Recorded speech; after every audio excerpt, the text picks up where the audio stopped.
Hey, Yetis, this is Nick and Jack from the Best One Yet podcast. Now, the last company we worked at, they used Paylocity and everything just worked. It wasn't until launching our own media business, this show, that we realized how rare that is. Because Paylocity is one delicious burrito of operational needs.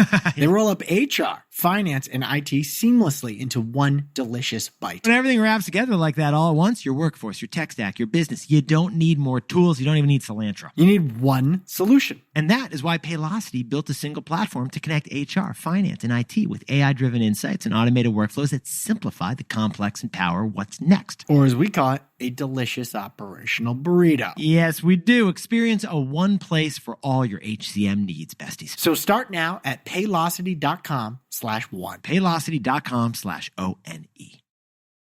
What makes a leader worth following? What should you really care about in your job as technology is changing so quickly? Is it just going to be about machines talking to other machines? I mean, should you quit your job and start something on your own? What would that take? What does success and risk look like when we're all at the starting gate together? These are the questions we answer each week on Lead Human with Jack Myers and Tim Spengler. Join us each week and subscribe at your favorite podcast platform and YouTube. We'll tell stories, we'll hear from some of the best, and we'll try to figure this out together. Are your ad campaigns lighting up the dashboard, but not the pipeline? That's bullspend, and marketers are calling it out in Dashboard Confessions. My boss asked for results, so I opened my dashboard for the only positive-sounding metric I had: impressions. Cut the bull spend. See revenue, not just reach. LinkedIn delivers the highest return on ad spend of major ad networks. Advertise on LinkedIn. Spend $250 on your first campaign and get a $250 credit. Go to linkedin.com/campaign. Terms and conditions apply. Hello, everyone, and welcome to Tech Magic. I am your host, Kathy Hackle.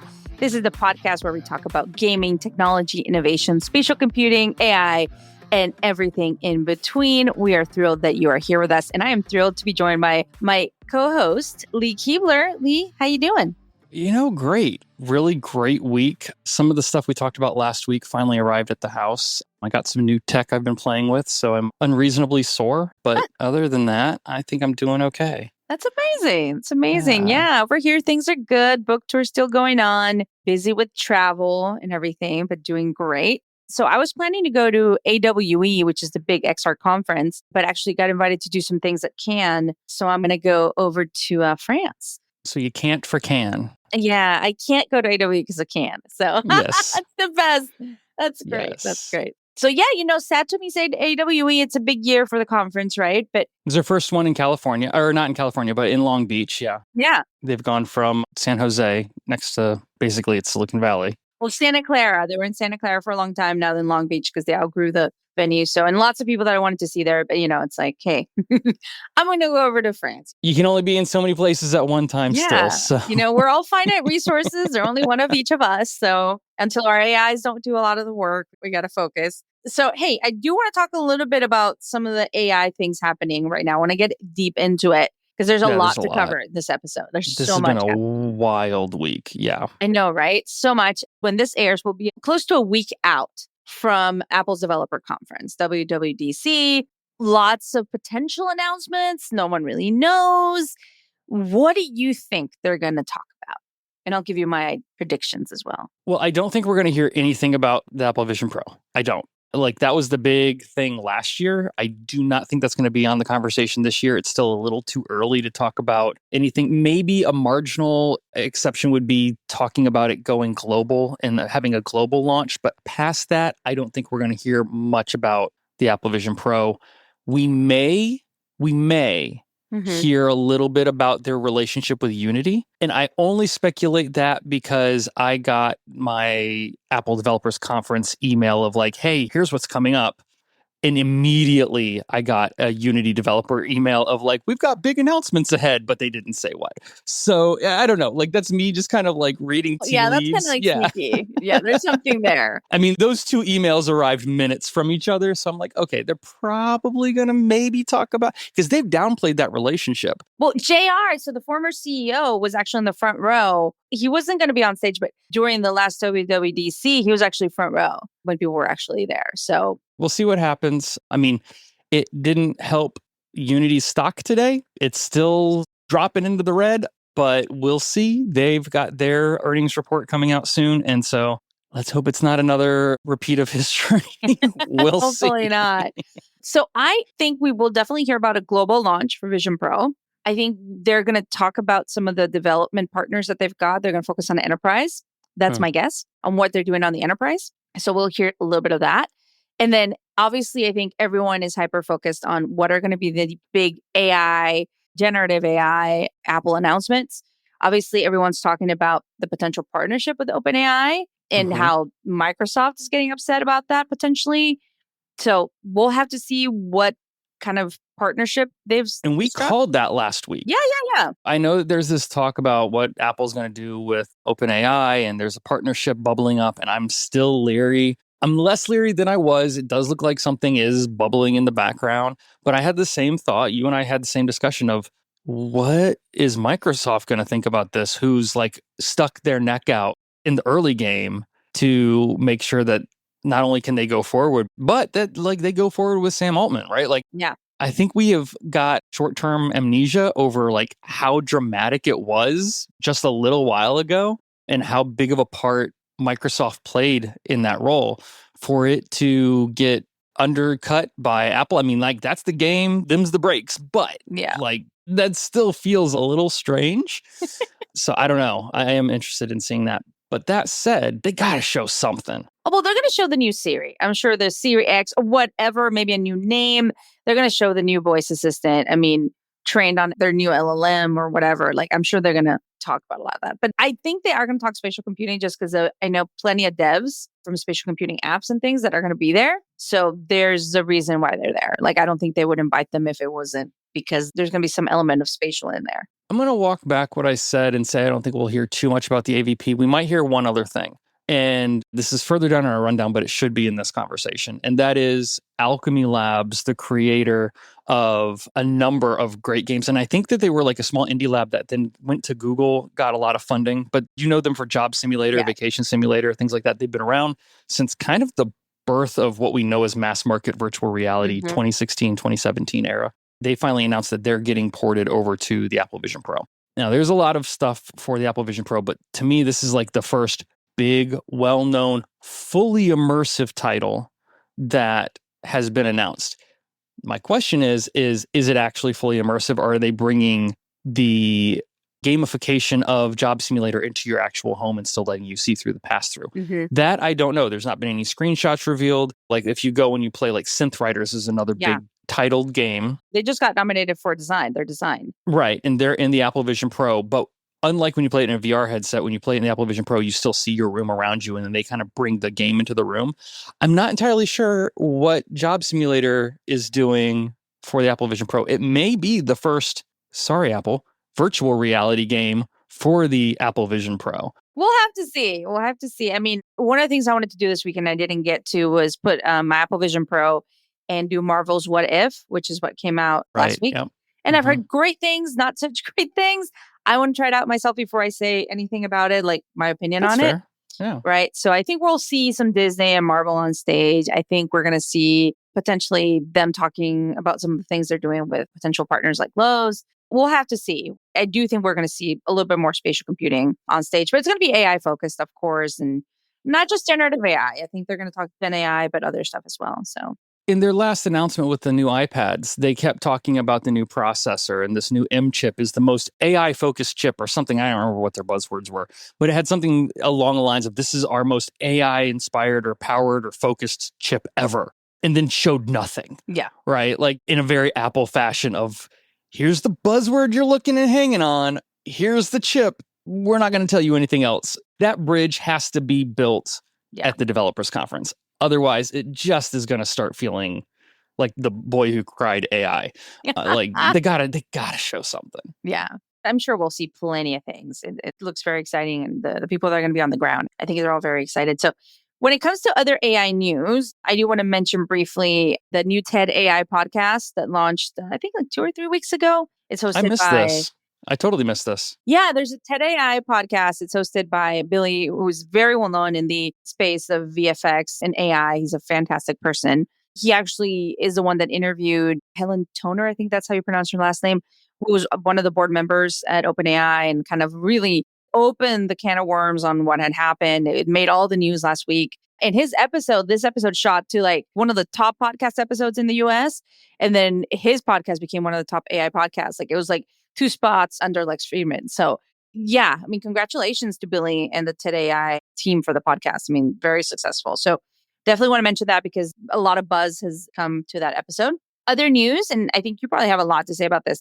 So Edward Sachi, who we probably know, well, I know him from my early days in cinematic VR when he was at Oculus Story Studio. I was at Future Lighthouse and we kind of met there. And then he's done really interesting things with virtual beings. They had Lucy. He created Fable Studio. So Fable Studio, and I knew this was coming because Edward had shared with me this, they're launching Showrunner, which is being called the Netflix of AI. And the idea and the concept is to let viewers create their own shows using AI. They had created an AI generated South Park episode that went viral last year. And now this is kind of happening. Anyway, what do you think of that? Like, I do think Netflix of AI sounds pretty enticing, I think, to investors. Yes. You know how that people do the yes and? I'm about to do the yes but. Yes, but. Okay. This is the yes but. It doesn't matter if it sounds enticing to investors. I mean, it does for the grand scheme of them, it does for them, but does it sound enticing to consumers? And this goes to something that we're going to talk about later. And this is like the shiny new. It seems to be chipping away. It's not fading. It's more like a bad fingernail polish. It's just kind of chipping away and my fingernail polish is chipping, so I feel it. Okay. And it's just kind of showing that the grand population is not that enamored. They're terrified of it, but they're not enamored by it. That sheen of the cool new is hurting. I don't hear a lot of normal people talk about AI unless it's well, our jobs are all at stake, right? Like they have a very narrow fear focus, and rightly so, to be completely honest. I don't know if people want to create their own shows. Creative people want to create their own stories and their own shows and their own songs for that matter. The only people who I think benefit from a lot of like the music creation tools that we're currently seeing are people who want music beds for their TV show, commercial, Instagram, whatever. But it's not getting plays when it hits Spotify, right? We've had a handful of situations where someone used a sample. Well, BBL Drizzy, right? Right. Yeah. You know, they used an AI-generated sample. I do that as a music producer. Yeah. I think that's a great use case. But a fully generated AI song is the definition right now, at least. And I'm sure that a song will break that will prove me wrong. But it is currently the definition of a tree falling in the woods and no one's around to hear it. It doesn't matter if it makes a sound. I kind of feel the same about this type of concept of we're going to let the people be creative and make their own content. And I'll preface it with this. I do not believe consumers of content media want to drive the bus. I just don't. They just want to get home and watch something. Yeah, they just want to watch something and have it fed to them and zone out and forget about their day and get lost in a story. And that's okay. That's what stories are for. We've seen this. There was that Black Mirror episode. Bandersnatch. Yes, that allowed people to drive the narrative. Yeah, Bandersnatch. And it got all of the press and it did get people to interact with it. But something in that data told Netflix, don't do too much of this. Because there isn't a ton of it on Netflix. Like this choose your own adventure concept, that alone isn't even something that is taken. So when I look at a startup trying to build an AI generating tool to allow the consumers or viewers to make their own stories, I think they might have a missed target in understanding who their consumers or viewers are. That's just me. I've been wrong before. Well, I definitely want to have Edward on the podcast. I think it'd be interesting to hear his perspective and especially all the work he's done with Lucy and virtual beings. I think that'd be really interesting and kind of hear, what the pitch is, right? No, I do think that the virtual beings and that stuff is really brilliant because I also don't think that consumers care if the spokesperson or the character is a real person or not. I don't think people actually get caught in the stardom like Hollywood has overvalued personification of like famous people. I think we're going to see the reckoning of all of that for, okay, if you want this much, we're just going to go generate an AI that's going to do the same thing, look human, and the audience doesn't care. I do think that's going to be the case. Yeah. No, I agree with you. So yeah, I do want to give a shout out to my friend James Andrews, who is the one that kind of shared with me what was happening with Bibi Drizzy and like the sampling of that AI music, which has been like all over everywhere, just taking over the music world. And, it was created using Udio, which obviously you're a big fan of. So yeah. I'm impressed by. I've yet to say I'm a big fan. I am impressed by the technology. You tried to trick me with it. Okay. I have played around with it. I am deeply impressed by the technology. As an IP holder with music credits, yes, I'm very much questioning how they were able to recreate sounds and tones and voice and generation that is undeniably based on real other humans legally. Again, there's an AI legal reckoning right around the corner here, and no one seems to want to talk about it. I'm not going to be the one to push that button, but someone's going to push that button one day, and the bats are going to fly out of the belfry. It's just going to be crazy. You know what I do want to mention, because I think it is relevant, and you're talking about like the mass market and the mass population. I feel like there was this moment where everyone's using ChatGPT and it was really exciting. It's that like shiny moment, right? Is everyone still using it? I don't know. Like you and I use it, and I use Perplexity. Like there's stuff I use every day, like of course, right? But am I using everything every day? No, I use certain things to make my life easier for sure. But there was all over LinkedIn. People might have seen a picture. Let me see if I can pull it up here. It's a quote from a developer called Joanna Maciejewska. I might probably butchered her last name, so I'm sorry, Joanna. She's an author and video game enthusiast. And she says, I want AI to do my laundry and dishes so that I can do art and writing, not for AI to do my art and writing so I can do my laundry and dishes. And that really spoke Mic to me. drop. Mic drop. Because I feel like that's the sentiment, at least when I talk to the moms at school, when I talk to like regular folk, let's call them that, right? And what they would want AI to do. I remember one mom saying, I wanted to sign my kids up for summer camp so I don't have to be like refreshing the page every 5 minutes because summer camp is so competitive, right? Yeah. Stuff like that. I think that's the practical use. And this reminded me, whenever I wash my dishes here at home, I've got this little thing that was gifted to me as a joke, but it literally says, Alexa, do the dishes.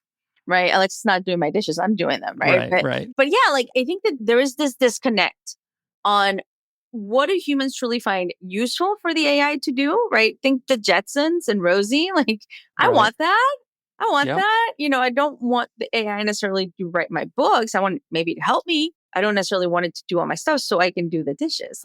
So I think that there is a reckoning there as well, not only from a legal perspective, but also from a societal perspective, on how much is being pushed and why is it being pushed to us and what do we truly want? Because I am a big believer that in order for AI to be truly useful to humans, it needs to be able to implement and execute in the physical world and do the dishes, fold the laundry. Like I do believe that is where it truly becomes truly useful for us instead of being like, let me get the shareholders a lot more efficiency. So, well, and there's problems to that too, because like ideally, I don't like grocery shopping. I hate it. It's a chore that I despise. I don't enjoy doing it. There's nothing about that process. I really fell out of love with it when COVID hit and I was just at home and I was like, I don't want to go there. Now I'm like officially on the please, can I just order my groceries and have it delivered? Yeah, I'm an Instacart kind of user. I'm like, yeah. And that's why those type of services exist. So there should be something that fills that gap. That seems like a good use case of where AI can fit in. Do a quick camera scan of your kitchen with all of the doors open so it can see whatever utensils you have, and then help me come up with a healthy week meal plan and get me the food and walk me through how to make. These are the things that AI can do, but no, it's going to go and make the next Marvel movie that I don't want to see. Please don't make Madame Web 2 AI, please. AI overlords. It might actually stand a better shot if it might did. Be better. That was painful. Sorry. It's in that vein of like, what can it take away from me that I don't enjoy doing? And I still go back to, I feel these creative generative AI tools that are making quote unquote art, which I refuse to call art. It is content. It is never going to be art unless a human makes it. It makes that content because the people who developed it don't know how. It's not that the people who developed it aren't creative. They're just not creative in that way. So they've created a tool that they think is cool because it allows them to be creative in a way that they are not. And then they kind of have this weird realization of, wait, why don't you like this? This is the thing that you do. And it just feels like this weird disconnect of like, why are you surprised by this? Well, yeah, it's like for people that are creative or that write or play music, whatever, there is a beautiful creative process that you go through, right? There is. Right? Absolutely. So if you eliminate that, then we cease being creative. And that's part of, like, to me, being creative is human nature, right? It's part of what makes us human. So, and I'm not saying AI can't be creative because, I mean, I think that's up for debate, but. Oh, I don't think it can at all. Really? At all? I think generative AI is a perfect term. I do not think AI can create. I think that it is a generative system, and to create is to have art and to have actual meaning behind it. Honestly, I don't think that people who make music bed music, and I've done plenty of that myself, are creating in that process. No, I'm just generating music that invokes a sound or a tone that could potentially be for a race car video game or something like that. Now, video game soundtracks are different. I don't want a lot of emails of saying, video game soundtracks are art. I agree with you, but that's not what I'm talking about. But I'm saying if you are creating just generic music to throw into the back of a bad commercial, then it's still generating. And that's what I think AI does. I don't know. I think words matter, and creative is just not one that I'm willing to give to the robots. Yet.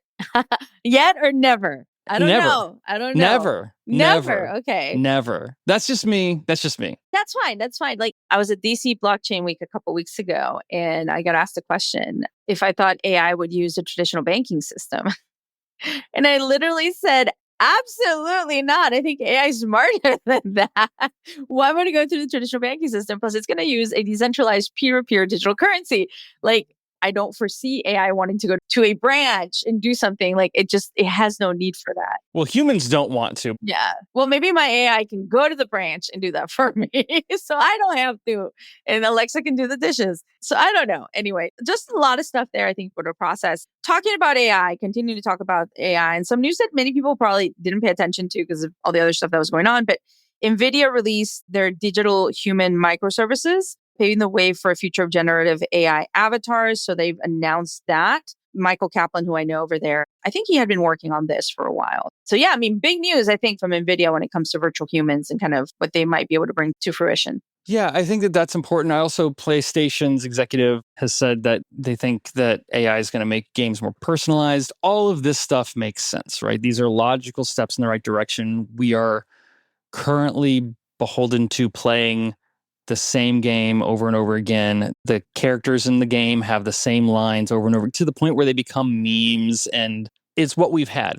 Now, I will say, historically speaking, the idea of self-generating video games is not new. We've had procedurally generated maps for video games since the 70s.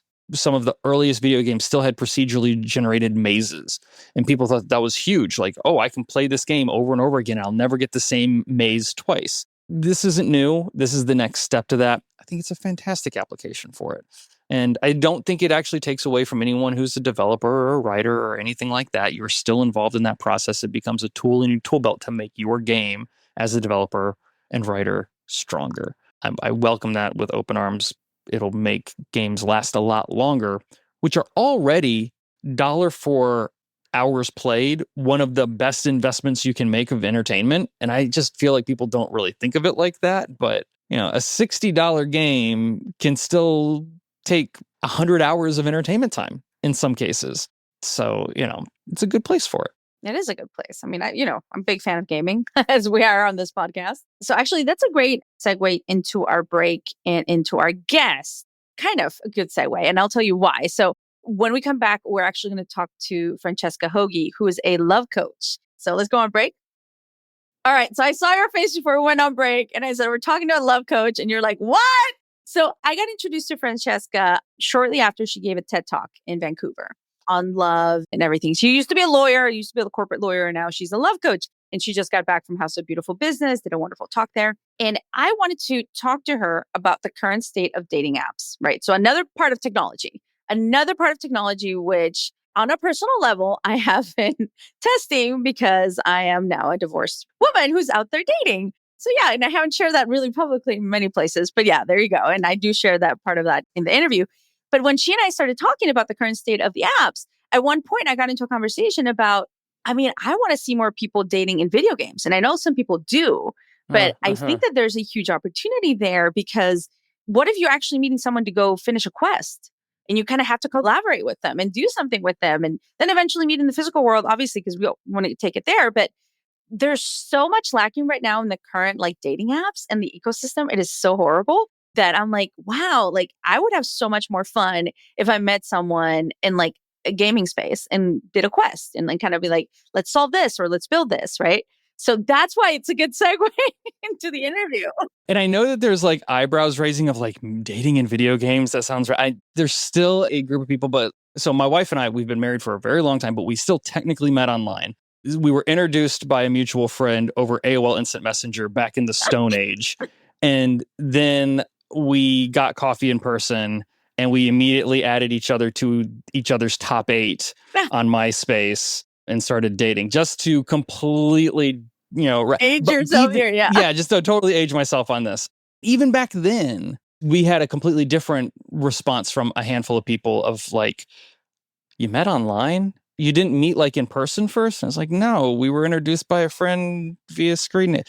And now that seems so ridiculous that anyone would even have that thought. So anyone who's currently having this thought about virtually dating first, you don't get it. Like, you don't get it. A lot of people meet on dating apps, right? So like, I'm like, why don't you take it then to the gaming world? I mean, I know people, like I was talking to an Uber driver the other day who told me he met his girlfriend in a video game. And I know there's like apps for like gamers that want to date, but there's still the same type of app and algorithm and all this stuff. And I'm just like, no, like I think there's so much there. And I don't know if you remember, but during David Baszucki's keynote for Roblox, for the Roblox Developers Conference, one of his predictions was that people are going to date more inside gaming platforms. And I'm like, absolutely, I could definitely see that happening. So she and I get into the current state of the dating apps, but also talking about that. Like, what if people were dating gaming spaces? Because it just, someone like me makes total sense. But like you said, some people listening to this are probably going to be like, absolutely not. That sounds crazy.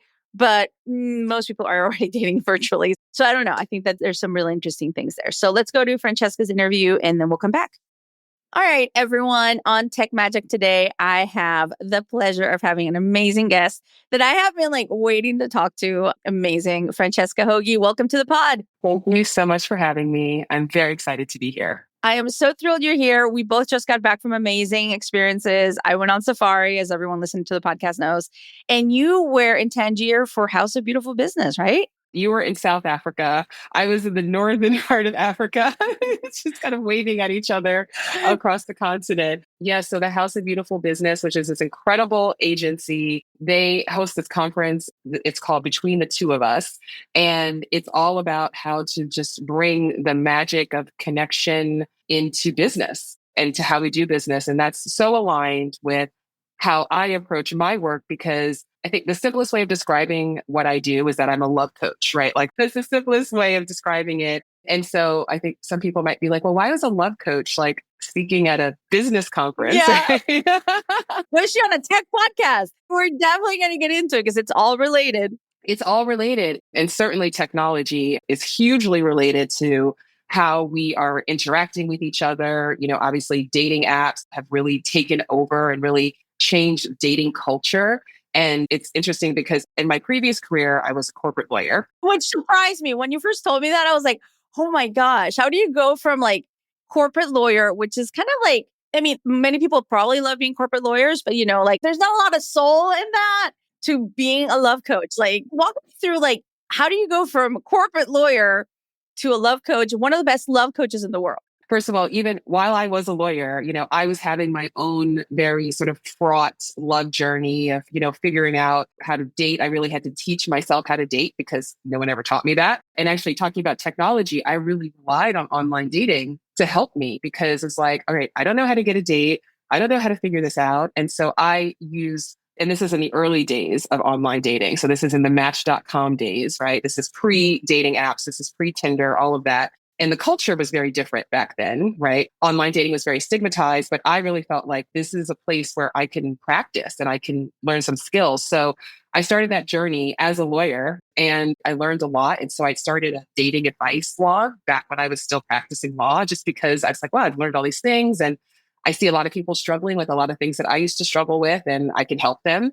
And so these seeds were kind of being planted, and being a corporate lawyer is certainly not the worst job in the world, but I really felt like I want to give my energy and my time and my talents to something that's really enhancing people's lives. And then I wound up finding out that there was a matchmaking institute and that there was a matchmaking school. And I was like, what? And my mind was blown, and they had conferences. And so I went to this matchmaking conference because I just wanted to check it out. And I met all these matchmakers, and I was like, wow, these are just regular people whose job it is to help people find love.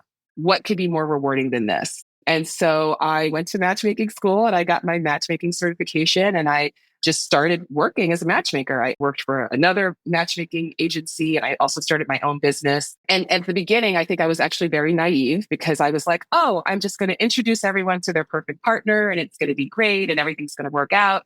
And what I very quickly discovered is that it's not that simple, and that relationships are complicated.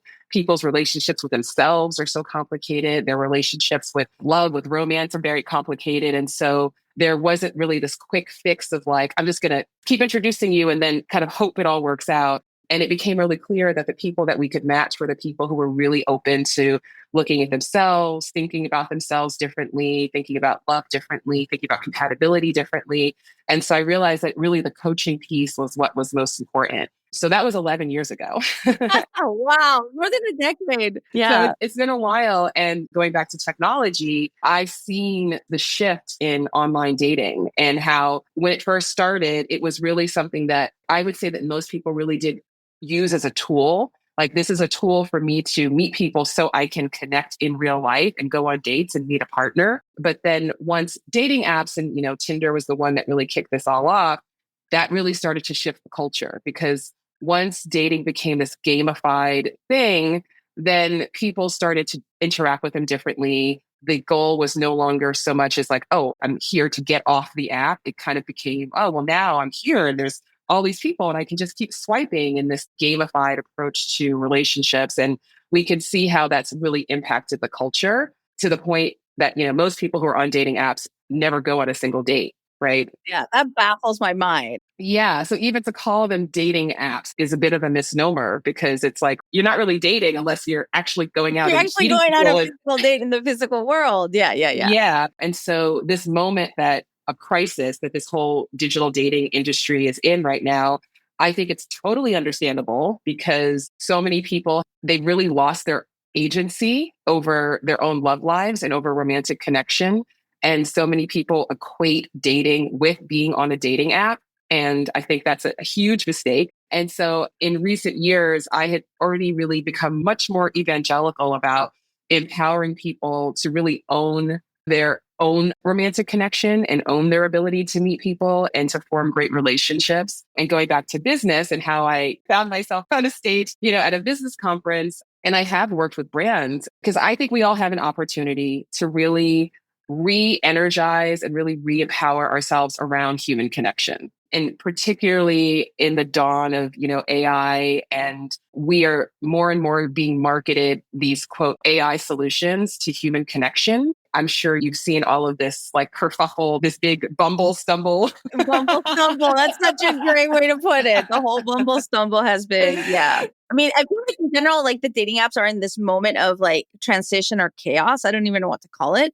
But yeah, the Bumble stumble. Like, maybe tell folks a little bit about what's going on there. So number one, Bumble has undergone this big rebrand. And so Bumble, if anybody's listening is not familiar, is, one of the biggest dating apps in the world. Other than Match Group, is the big dating juggernaut that owns like most of the dating apps that people use, from Tinder to Hinge to all sorts of things. But Bumble is its own company. It was founded by one of the co-founders of Tinder.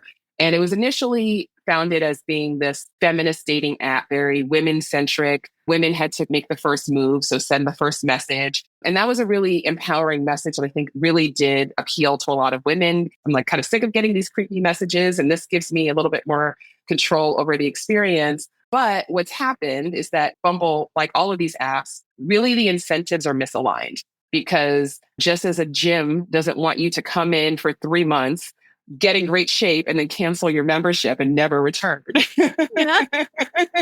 Yeah, because then the business model for the gym or the dating app or whatever falls through, right? Yeah. Right. And so I think what people are seeing now is that, oh, wait a second, these apps profit from my search for partnership. They're not incentivized for me to actually find partnership. So people were getting really frustrated anyway. But then recently, Bumble has undergone this whole rebrand and they launched this advertising campaign that, just so bad, so bad. And part of the frustration that a lot of people, especially women, are feeling with the dating apps is like, okay, that's it. Like, no more dating, no more dating apps. And so Bumble launched this campaign that was basically like shaming this idea of celibacy. Like, oh, you know good and well that celibacy isn't the answer.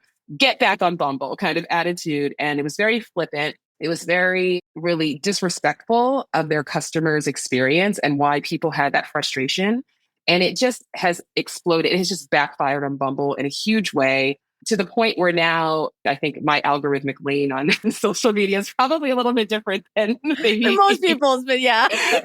right. However, a lot of people are just like, that's it. I'm just done with apps. Like, I'm done with Bumble. I'm done with all of them. And so there's this real moment of crisis. And then contrast that with Whitney Wolf Herd, who is the founder of Bumble. She's no longer the CEO. She stepped down late 2023, but she was recently on stage at a conference and she's talking about this AI dating concierge technology that Bumble is working on. And she was really extolling the virtues of it, how it's going to take over the search for you. And now you're not going to have to go through all these profiles. It's just going to show you the 3 profiles that are perfect for you.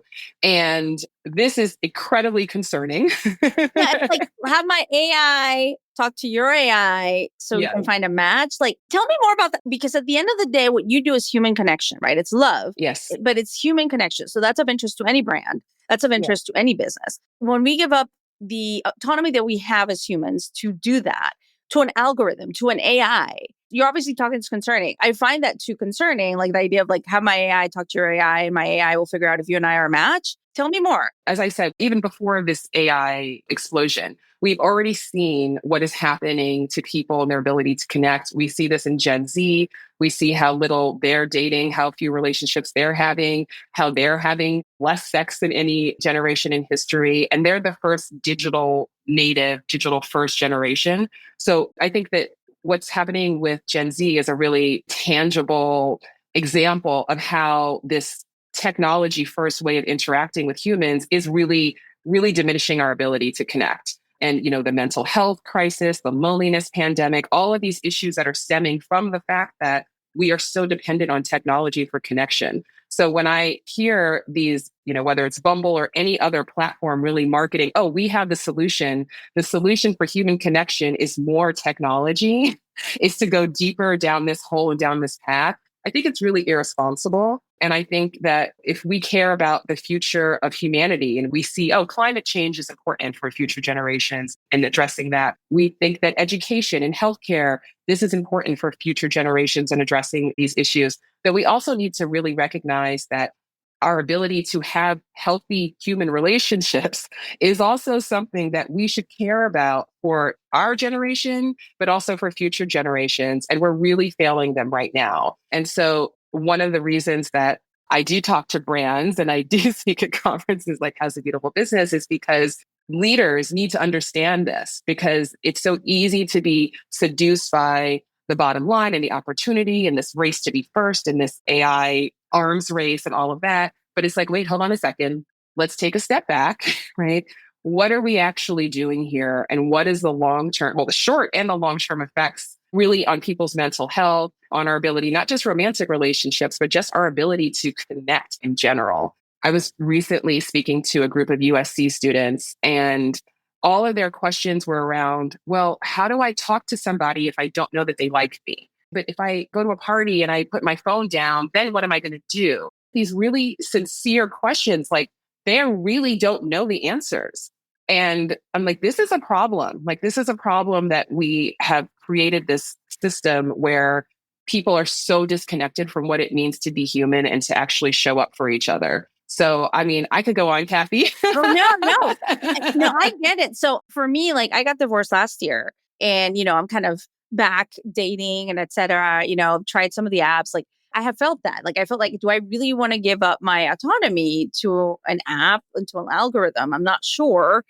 And then, yeah, I think what I gathered from the experience I've had so far is like this illusion that there are so many people out there. And there's billions of people out there, but who really is a match for someone? Like, that is a very personal decision. I don't think that that's something that an algorithm can really determine because you know your personal preferences, et cetera. So I think that there is that mismatch. I will say, because you bring up the younger generation, and a lot of the work that I'm doing also is around Generation Alpha. I'm thinking, like, how do they engage with people? And at Roblox, so Roblox, the gaming platform, at their developers conference, David Basuki talked about, he had like 25 predictions for the future. And one of them is like, there will be dating services in Roblox. And that actually, from my perspective, would actually make a lot of sense. If you are a gamer, if you're part of gaming culture and you're showing up as your authentic self, yes, you're in the form of an avatar, but you are acting as your authentic self. You might be able to connect with people that are like-minded like you, that may like to play the same games. I feel like I would prefer to date in a game than I would in an app, because there is a certain level of interaction that I have to have, even if it's in avatar form, but that I have to have with that person engaging in a game, right? Whereas in an app, it's very flat. It's like swipe right, left. For me, like, I've been thinking a lot about that. Like, what is dating inside a game? Not gamified dating, but dating inside a gaming platform. What does that look like? Especially as I look at my kids and like how they engage with their friends at school. But when they come home, they're all in the gaming spaces with their friends. So any thoughts, anything you can think of? I think that's really interesting. Like you, I actually think that feels better to me because there is more organic interaction. And also dating inside a game, the game is not incentivized to have you just endlessly searching and swiping, right? Like you talked about that illusion of choice, like that there is this illusion of infinite choice because it is created and it's really trained people to be incredibly judgmental, to make these snap decisions about people, to really just use their superficial preferences to just funnel and filter people to this tiny group, which is what the AI is now like marketing. Like, this is so great. I'm like, no, this is not great, right? Because first of all, what actually happens between two people and that connection that you build is way deeper than how tall they are and what their sign is and all of these things. The car they drive, how good they are at taking a photo for an app, right? And so I actually do think that does sound more promising because, again, it is really about people who are already interacting. You're getting to know people, you're getting to know their personalities, and then you're layering on the dating. And for a platform like Roblox, like, sure, because those people are not then going to delete Roblox. Yeah, they're going to stay in Roblox and play other things. But like, I wonder, like, let's say I create it, right? And it's kind of like dating quests. And like, you meet up with someone and you go on a quest together. That's almost like walking side by side, right? Which is like, for me, has been a really fun dating activity. It's like, go on a walk with someone, like a safe place, of course, but just walk with someone and talk to them and like see what they're up instead of like the sit down interview at the restaurant. I love the idea and the concept of like maybe meeting up with someone in a gaming platform. Maybe we both like the same type of game, et cetera, and maybe doing a quest together. How do we work together? How do we resolve this? Like, there's something there in my perspective that seems authentic and real. I had this idea for a dating service years ago where it was that like you would meet up. This is in New York City specifically. And so like you would meet up and you would go on this almost like a quest, like this little mini scavenger hunt together. And so you would walk together, you would get on the subway together, you'd have this activity and this shared outcome because you do get to know people in a much more authentic way. And I always encourage people, because I do think if you are meeting people online, like you want to meet them in person as quickly as possible, but you want to be safe about it and you want to meet them in a public place and all of those things. And it can be very daunting to just like be sitting across from somebody like, oh, so what do you do? What do you do? And, have these very kind of awkward interactions. And I'm always encouraging people, get that coffee to go, take a walk in the park. Go get us ice cream and like eat that ice cream as you walk because you're going to have a much more authentic way of connecting with each other and also just seeing how the other person interacts in the world, how it feels to be with them more so than just staring at each other, feeling like you've got to answer all these sort of interview questions. So it's interesting that you say this idea of like a dating quest within a game because I'm like, yeah, that's actually what I wanted people to do and what I encourage people to do IRL. And I do think I don't want to sound like I'm a Luddite or I'm anti-technology. I just want people to use technology in ways that foster human connection and for people to realize that many of these platforms, that is not their goal. right? And so if you are giving them all of this power, you're giving them all this control, and then you're wondering why it's not working for you. You're wondering why you feel more disconnected than ever. You're wondering, is it going to take a miracle for me to go into the world and actually meet someone? That is a huge problem. And it is way too important, our ability to connect to each other and relate with each other. It's way too important to outsource to corporations who do not have our best interests at heart. And I think that's what people are really coming to realize. I personally am on a mission to help people to, I mean, if you are going to date online, to be more strategic about it, right? Would you say strategic or intentional? Because like I feel like I'm super intentional in my approach to it. And even like when I'm dating, like I'll tell people like I'm being very intentional here. Like ultimately, these are my goals. Like this is what I want to achieve. And like I'm being intentional. So yeah. Intention is exactly the right word, but also to understand that like if you're just using the apps the way that the technology is encouraging you to use the apps, then that's not good. Because the apps, they are set up for you to just go swipe, swipe, swipe, swipe, swipe, swipe, to make these like decisions in a microsecond, like based on someone's photos. And a lot of those photos aren't even real photos. A lot of those profiles aren't even real people. And we haven't even seen the full strength of what AI is going to do when it comes to dating apps, when it comes to romance scams, which are already the number one consumer scam in America. If you go to the FTC website, there is literally a whole section about romance scams because it's such a big issue. And even what is reported, and it's way underreported, but what's reported is that it's costing consumers in the US alone billions of dollars a year. They're being scammed by people who are not who they say they are, who are there to love bomb you and convince you that you're in a relationship digitally, and then they take your money, right? And so it's a big problem. And this has been going on pre-AI, right? And so what is going to happen when the technology is even better? And again, if you're just using the apps the way the apps encourage you to, which is to just swipe, and if you see a profile that you like, you see photos that you like, to now engage. And this is not leading us down a good road. And so when I say be strategic, it's like to understand, like you have to have a different strategy. You have to have a different approach. You need to slow it down. You need to bring your intuition to this process. You need to understand that you're not having a relationship with somebody who you have not yet met. I really like to educate people, like if you're going to use dating apps, if you're going to use social media for dating, all those things, I'm not discouraging it, but I am encouraging people to be really smart about how they're doing it and to also not to overestimate how good they are at it, because it's like most people are not good at it. They're not good at it. They're making snap decisions based on things that don't really matter. And that's why the scammers are so able to be so effective, because they know, they're like, yeah, all I have to do is just follow this profile. Tall of your guy. You know, exactly. It's like, all I need to do is just have these really great photos that people are going to be like, oh my God, there's the one, and I have to just say these certain things and people will be sucked in. And so I really want to encourage everyone, to understand that, like, even if you're not single, even if you're not dating, it still matters what's going on in our culture. It still matters what's going on in our ability to make human connection. And one thing that I would really love is for dating to not be such an isolating experience, that does have more involvement, from people in your community, your friends, your family. Like, it's only been about 100 years that dating has been a mainstream activity. A lot of people think there was like, oh, back in the olden days. It's like, back in the olden days, especially if you were a woman, if you're a girl, you would have been married off a really long time ago to somebody, whether you like them or not. That was not the main concern. It's not in the mix. Yeah, like okay. Ricardo Drive. No.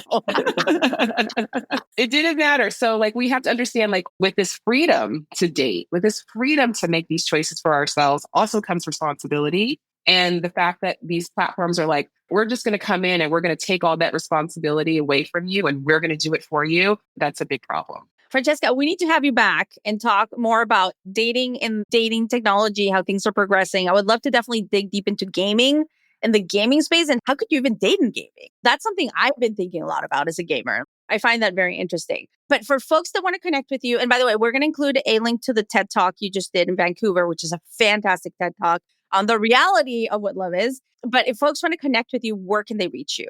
So I'm pretty easy to find. I'm Dear Franny on all social platforms. I also have a podcast called Dear Franny, so they can find me there. They can reach out to me there. Like I said, I work with brands. I work with individuals. I do some group coaching as well. But yeah, I'm really on a mission to just really empower people to know that we can use technology, but we also have within us an ability to connect with each other that is independent of technology. And let's not lose sight of that. All right, Lee. So that was a fun interview. Yeah, I think that there's some really interesting stuff that could happen with gaming and dating. I mean, those are two generations demographically. I mean, the dating cohort and the gaming cohort. And a lot of the younger people are players and gamers. Well, of course they are. They were forced into taking school for like 2 or 3 years virtually. All of us were forced into these horrible office coffee sessions to try to like create some type of bogus connection between coworkers on Zoom, right? We've all been through the ringer on like the camera to camera meeting without having to see people. And we've gotten used to that. Gaming itself makes it more interesting. Virtual reality makes it more interactive and immersive. And VR chat is a really good example. I think that there was this HBO documentary a year or two ago called We Met in VR. Yeah, VR chat. Yeah. It's about VR chat and the dating scene of VR chat. And not just that, but also the social scene and how people are creating social groups to do everything from lessons in different languages. There was one about this girl who had started a sign language course. It was really endearing. It was absolutely borderline tearjerker how amazing the work she was doing in this documentary was. But it was really about dating. And that's been a thing. You know, that's not new. And those relationships do meet in real life. And there have been more than just a handful of those relationships that have led to long-term relationships and marriage for sure. And they're announced all the time. Yeah, it was a really interesting interview. And I think that, you know, there's a different perspective there when we dig not only into the dating apps, but like gaming, like what could come next for dating. So that was a great interview. I do want to kind of touch on a couple of investment news for the UK virtual production Dimension Studios, who just got a US investment to fuel their international growth by Growth Catalyst Partners, GCP. All I have to say is welcome to the GCP family, because GCP is an investor in Journey, the company I co-founded, where I'm still a co-founder and investor. So congratulations to Dimension Studio. Dimension Studio has done amazing work in everything with volumetric. They've done great work with NARS and a whole bunch of different brands. So congratulations to Simon and the team over there. So I want to mention that. I want to talk a little bit about hardware, and then we'll get into maybe some tech and law, because I know that's like a hot topic as well. Future of the internet kind of thing. But from a hardware perspective, the last couple of days making the news is the world's first screenless laptop. Oh, yeah. Yeah, which you put on it's got this little keyboard and then you kind of look through these glasses. And that word screenless needs a big old asterisk on it, though, because like you're putting on glasses, those technically have screens in them. You're just moving it, but it is cool. I don't want to downplay it. It does kind of look like the laptop we all thought we were going to have by the year 2001. It feels like a little Minority Report kind of like, that kind of vision. So yeah, you know, that looks interesting. Am I going to buy one? No, not really. Even though I'm a super early adopter, like I'm not quite there. I still haven't gotten my Humane AI pin or my R1 Rabbit, so I'm waiting for those. Hey, I'm sorry. Yeah. I don't. It was like at this point, I was like, don't send it to me. Literally, I was like, should I just message and say I don't want it? I'm going to interject really quickly about this laptop. While you said you aren't interested in it, I actually think I would be. Ooh, do tell. And this comes from my background as a music producer and a DJ. There's a lot of screen time that happens when you produce music, and specifically when you're a DJ, now that everything has moved over to control vinyl that plays off of your laptop. You're still using turntables like what I have behind me, but it's playing music off of a laptop that you're manipulating. And it becomes cumbersome to have a laptop that you're looking at a screen, 2 turntables, a mixer. As a musician, music producer, you get used to it because you use the tools you have. But I could definitely see a world where I just put on glasses, and when I look up, I can see the screen, and when I look down, I can see my equipment, which would parlay to just about any other industry where that's the case. And so I see a need for something. Trading, financial services, day trading, all that kind of stuff that could be. Do I want to use it for Instagram? No. I don't, Yeah, I get it. Talk about Instagram, some meta news. This is exciting. So 2 things I want to share. And this is like, not a lot of people know this, but I just saw it on LinkedIn. And I want to shout out to our friend Tom Emmerich. great friend from the XR industry. He was at Eighth Wall when it got acquired by Niantic. Where's the Niantic? Now he's actually moved into a new role at Meta. So Tom, congratulations on your new role. We're really excited that you've joined Meta as part of the mixed reality team there. So congratulations, Tom Emmerich. Also, Meta is reportedly developing new AI-enabled headphones with cameras.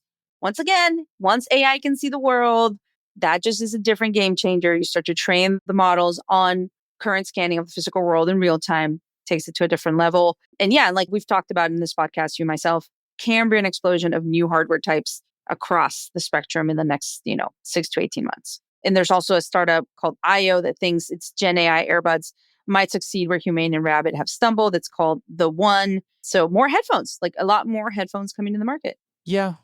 Okay. Dot, dot, dot. I mean, I don't mean to downplay it, but it is just kind of like, sure, more headphones. I'm wearing a $30 pair of COS headphones that I love because they're comfortable. They're wired. I don't have to fight and fiddle with Bluetooth. Yes, that makes me a cranky old man, and I get it. And they fold up, and if I break them or if I lose them in my backpack, I don't care. If you try to sell me on a $400 pair, and I'm not saying that's the price of these, I'm just, give me a moment on my soapbox, like a 4 or 5, whatever, how many $100 pair of earbuds that I can lose, that can fall in a toilet, I don't want to. I just don't want to. I carry them because they're tiny. And I'm like, I don't want to deal with something big in my purse. I don't have the space. So the best pair of headphones that I ever had, and I know it sounds like I'm biased because I spent so much time with him and he's my from homie. No. He's my homie, but will.i.am, he released a pair of headphones and it was the most brilliant design I'd ever seen when it came to earbud created headphones because they had a string that went from side to side. So you wore them, it draped around your neck. And when you were done, you took them out and they magnetically snapped in front of you and they hung like a pendant. Oh, that's fantastic. You don't lose them. And you cannot lose them.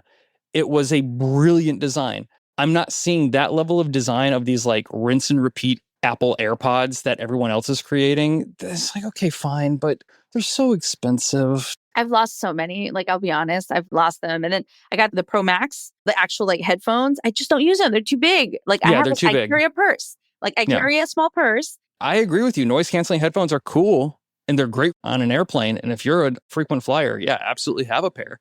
But for just where I can't do it. I don't know. That's just not my thing. I have to say they're expensive. And they're expensive. On the topic of hardware, I do want to call out Colorado because they keep making good decisions. I see you, Colorado. I'm watching you. I'm proud of you. Keep it up. Colorado has followed my home state's direction and has banned parts pairing. Mm-hmm. This really goes after Apple. Oregon did this a while ago, and even I was kind of surprised and very proud of my home state that they did this. For those who don't know what parts pairing is, it's part of the right to repair argument.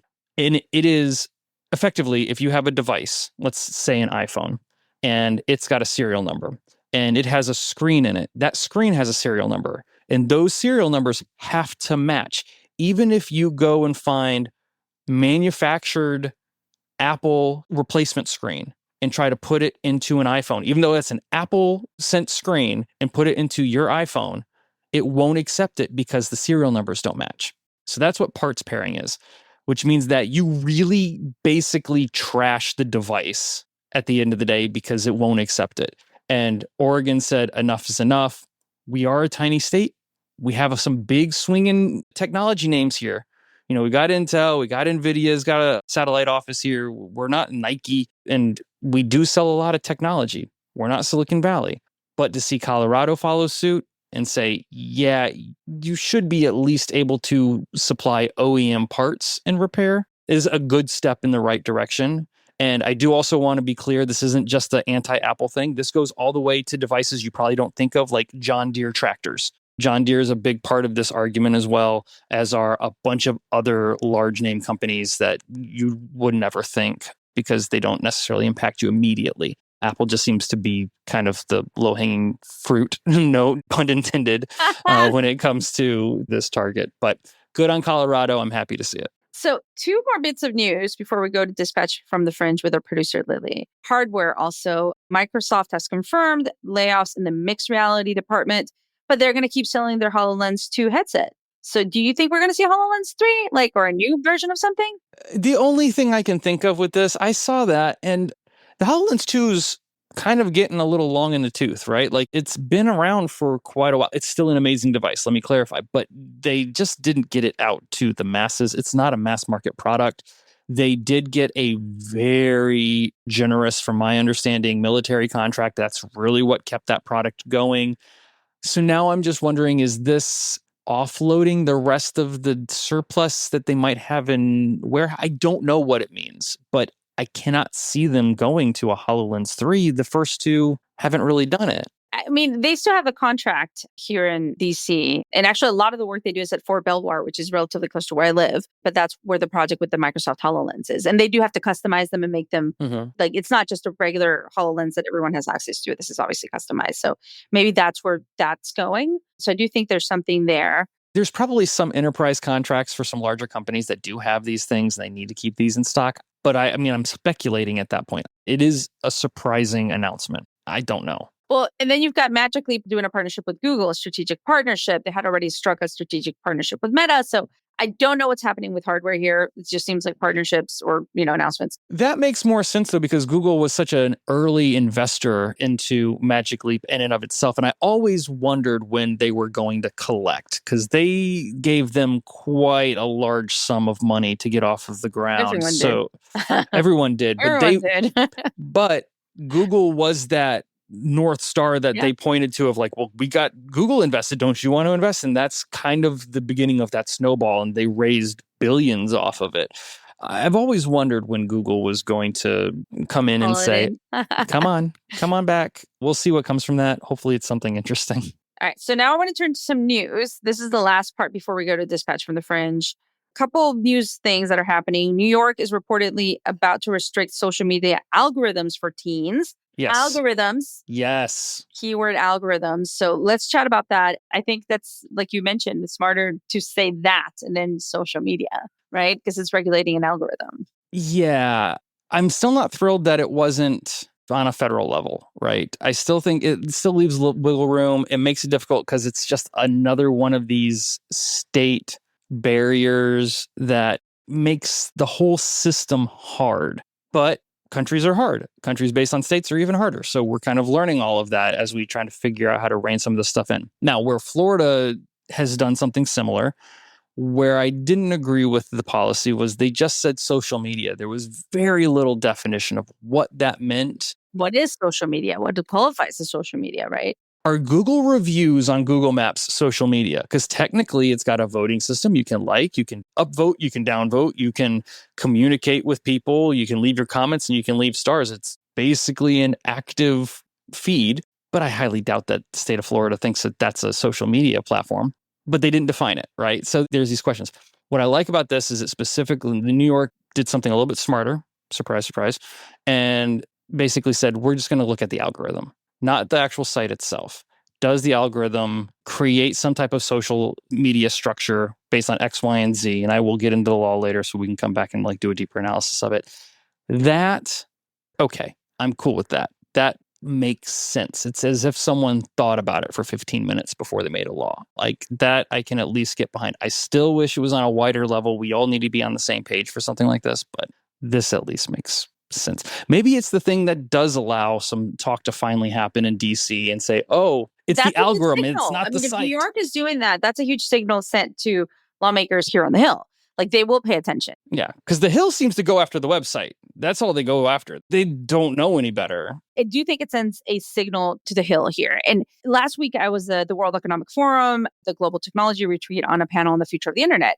And I brought that up. I said, everyone in this room, and if they don't live in the United States, needs to be paying attention to the piecemeal, like the quilt patchwork here of regulation and laws that are being passed at the state level. You should start a national conversation, or if not, a conversation in your nation states on regulation of certain things. Like obviously Europe is further ahead when it comes to AI, but like brainwaves, like all these other things, right? So the fragmented nature of what the future of the internet could be is worrisome, right? Not what it could be, what it is becoming. What it is becoming. And that's exactly what leads us to Twitter's story.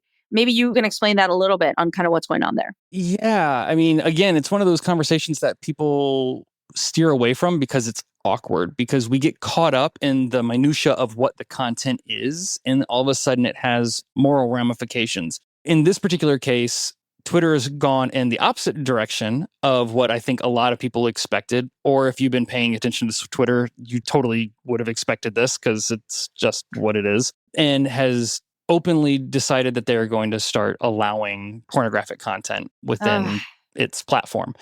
To what extent that is going to grow, I'm expecting dumpster fire. That's pretty dumpster fire, I'm sure.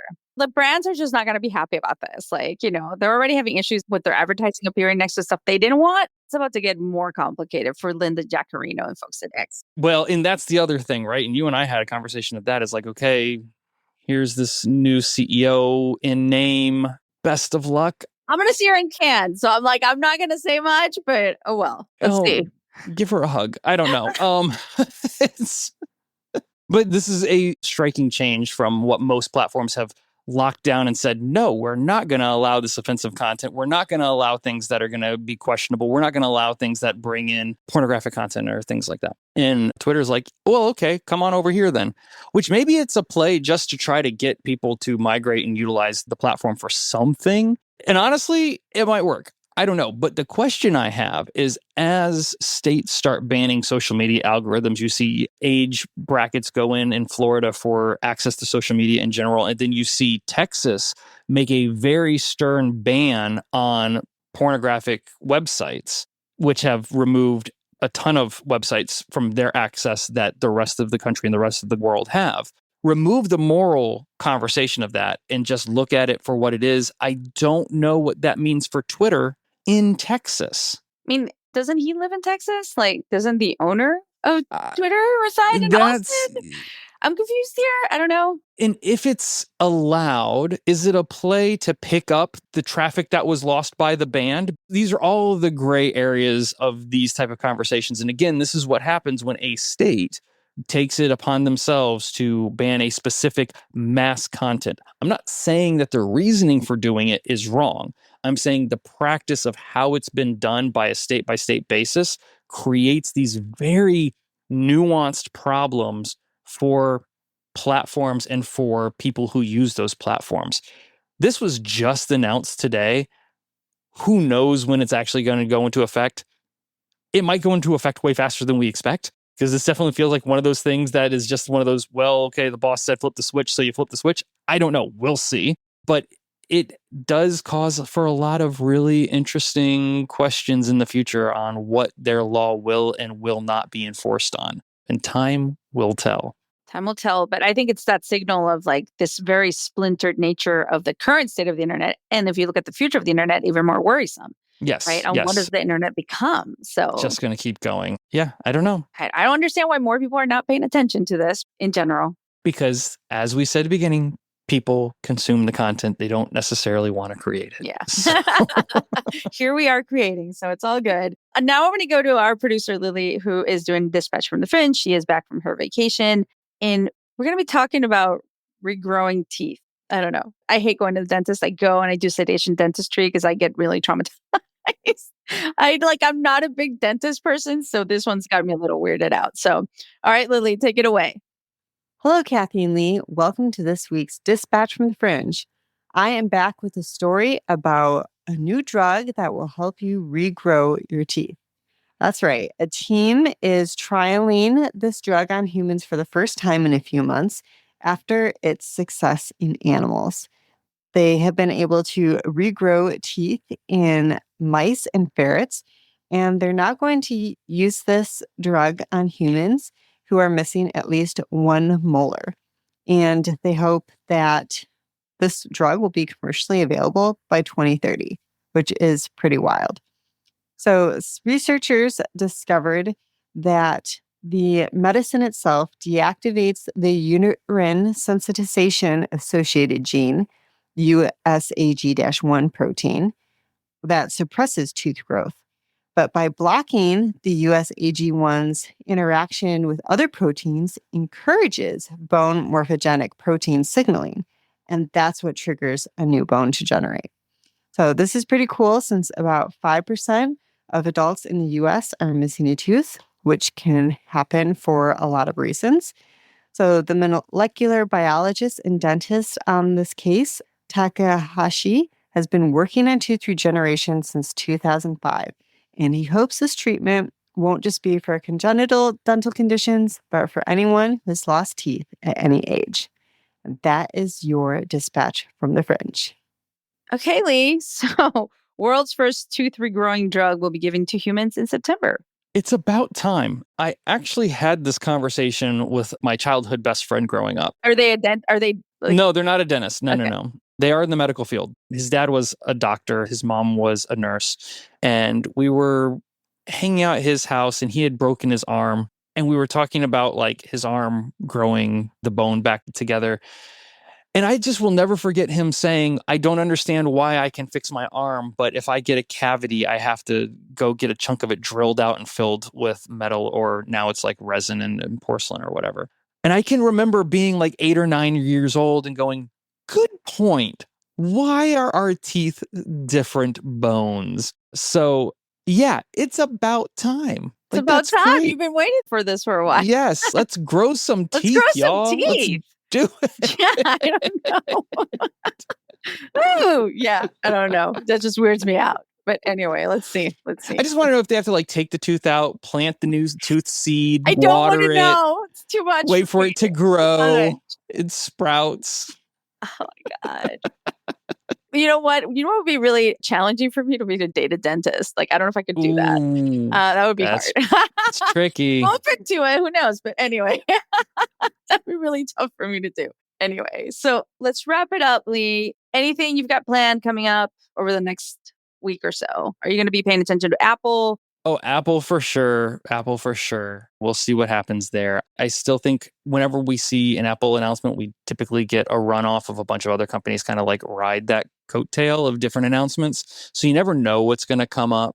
I can't imagine Meta doesn't announce something, even if it's just like some new game titles or something like that. They typically will try to align a little bit to grasp a little bit of that thunder back, and I'm absolutely rooting for them to be able to do so. But yeah, that's it. You just kind of allow Apple to go first and then put your ear to the ground and hear what you hear. We'll see. Yeah. So for me as well, just paying attention to what's happening at Apple, and then my friends that are going to be on the ground, staying connected with them, seeing what's going on with the developers that are going to be there. And then, preparing for Cannes. I mean, I'm very excited about that, going to Cannes Lion. So just have keeping fun. I know, I'm so excited. The French Riviera. I'm ready. I'm so ready for it. So anyway, thanks everyone for joining us for Tech Magic. Come for the tech, stay for the magic. We'll be here next week with a lot more news and definitely talking about any of the Apple announcements that might be coming out. So anyway, we'll see you next week.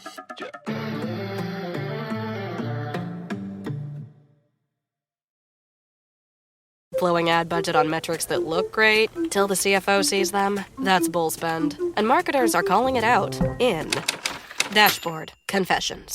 I remember telling my boss, it'll be good for the brand, when leads were slow. Yeah, it wasn't. Cut the bull spend. LinkedIn lets you target by company, job title, and more. Advertise on LinkedIn. Spend $250 on your first campaign and get a $250 credit. Go to linkedin.com/campaign. Terms and conditions apply.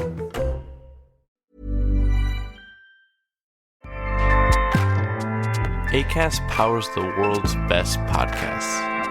Here's a show that we recommend. Hello, it's Brooke Devard from Naked Beauty. Join me each week for unfiltered discussion about beauty trends, self-care journeys, wellness tips, and the products we absolutely love and cannot get enough of. If you are a skincare obsessive and you spend 20 plus minutes on your skincare routine, this podcast is for you. Or if you're a newbie at the beginning of your skincare journey, you'll love this podcast as well because we go so much deeper than beauty. I talk to incredible and inspiring people from across industries about their relationship with beauty. You'll also hear from skincare experts. We break down lots of myths in the beauty industry. If this sounds like your thing, search for Naked Beauty on your podcast app and listen along. I hope you'll join us. Business is booming, but you know what really helped? Xero, the accounting platform for small businesses. I used to think unpaid bills were just part of it. Ugh. But batch payments? Wow. Automated accounts payable? Even better. All in one place. That's a big one. And I can keep track from my phone while I get the job done. No bills in sight. What a life. Do right by yourself and your business and search XERO for your free trial. Conditions apply.